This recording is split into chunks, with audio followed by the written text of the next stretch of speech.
Торжество воли, духа и творчества. Вот что сегодня вы увидите в нашем сюжете. Это «Культпоход». Здравствуйте. Выставка, которая открылась в Центральном выставочном зале музея имени Костеевой, не вполне обычна. Ее автор Динара Шарипова творит свои картины из бисера ногами. Причиной тому диагноз ДЦП, который был поставлен девочке с рождения. Первые 10 лет жизни девочка была прикована к кровати, но воля к жизни и тяга к творчеству творят чудеса. И эти чудеса алматинцы сегодня могут наблюдать воочию.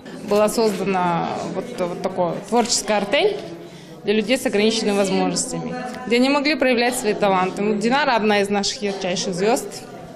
Действительно, очень разносторонний человек вообще во всех отношениях, но особенно уникально тем, что у нее развиты творческие способности, помимо всех остальных прочих. Она имеет ярко выраженный художественный вкус, который она применяет, кстати, еще и в стиле, она очень стильная девушка.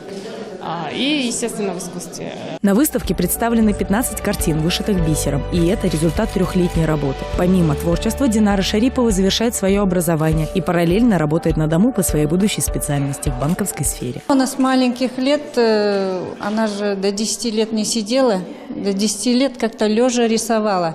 После 10 лет она начала вышивать. Вот. Ну, там подушки, еще что-то.